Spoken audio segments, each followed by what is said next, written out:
The Galactic Council's proclamation echoed through every civilized system. Species 7834H, designation human, has been confirmed extinct. The third planet of the Sol system remains uninhabitable following the Zephyrian bombardment. All territorial claims are hereby dissolved.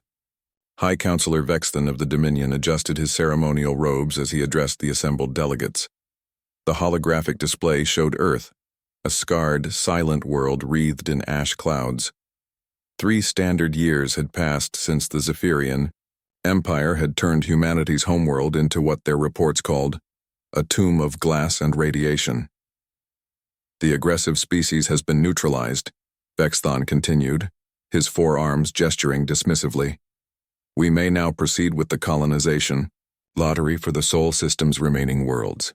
In the viewing gallery, Ambassador Krethal of the Zephyrian Empire preened his scaled hide with satisfaction. The humans had been troublesome, too warlike, too unpredictable, too willing to fight when civilized species would negotiate. Their destruction had been a necessity for galactic stability. The debate over mining rights to Jupiter's moons had already begun when the first sensor technician noticed something odd. A low-frequency pulse barely detectable emanating from the Sol system, then another and another. Probably just aftershocks from the bombardment, someone suggested. Planetary cores can remain unstable for decades.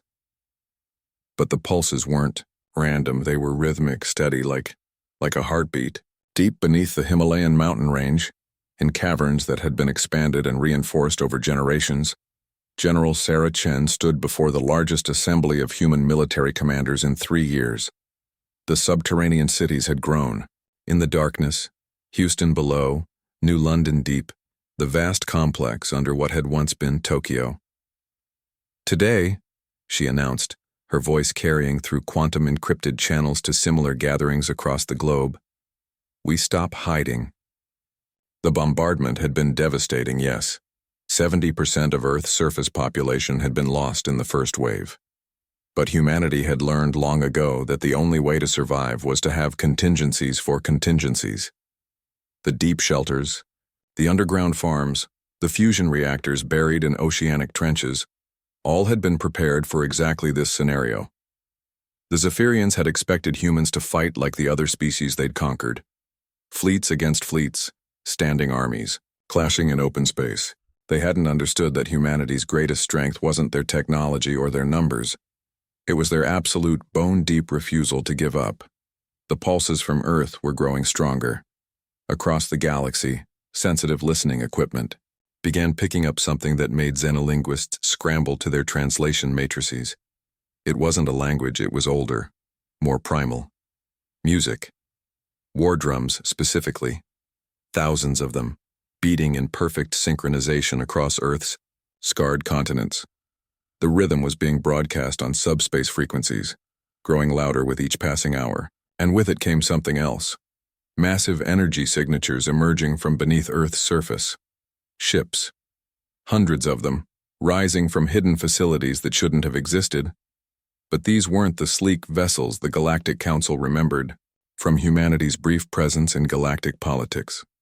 These were different, angular, aggressive, bristling with weapons that defied several fundamental treaties about acceptable military technology. The first Zephyrian patrol fleet to investigate never sent a distress signal. They simply vanished. Captain Marcus Webb watched the tactical display from the bridge of the UES Defiance. Around him, his crew worked with the calm efficiency that came from 3 years of training in absolute secrecy. They were the children of the survivors, raised in the deep cities, educated in hidden academies where the only curriculum was one simple lesson: how to make their enemies pay for every human life they'd taken. Target acquired, his weapons, officer reported. Zephyrian dreadnought bearing 27 Mark IV. Webb smiled without humor. The Zephyrians had glassed his home city of Denver in the first wave. His sister had been on the surface when the plasma rain began. Fire everything, he ordered. The Defiance unleashed its full arsenal. Kinetic penetrators accelerated to relativistic speeds, fusion torpedoes that burned hotter than Earth's sun. And the new weapons, the ones developed in the deep laboratories, while the galaxy thought humanity was extinct.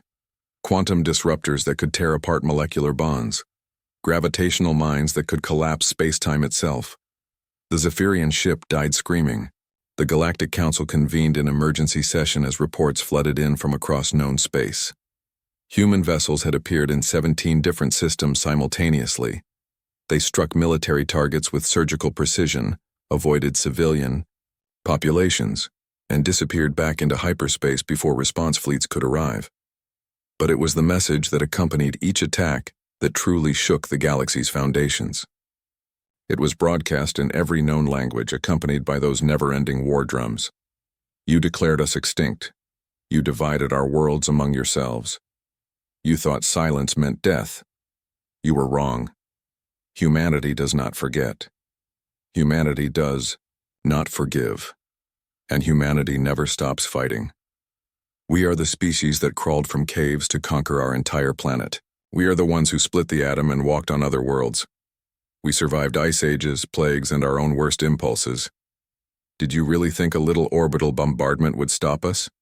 We are coming. And we are bringing all the fury of a species that has nothing left to lose. High Counselor Vexithon stood in his private chambers, watching as emergency reports continued to stream in. The human fleets were growing larger, more coordinated. They'd somehow established bases throughout the galaxy. Hidden facilities that had apparently been under construction since before their homeworld's bombardment. A soft chime announced an incoming transmission. The holographic display activated, showing the face of a human female. She wore the insignia of a fleet admiral, and her eyes held the cold fury of someone who had watched her species nearly die. "This is Admiral Sarah Chen, speaking for the Human Defense Coalition," she said. "We formally reject the Galactic Council's declaration of our extinction. We are very much alive, and we are no longer interested in playing by your rules."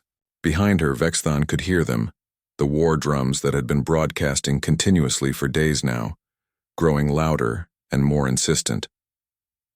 "You wanted to see what happens when humanity has nothing left to lose," Chen continued. "Congratulations. You're about to find out. We'll see you among the stars." The transmission ended, leaving only the sound of drums echoing through the void. And in that rhythm, every species in the galaxy could hear the same message. Humanity was done being civilized. The real war was about to begin.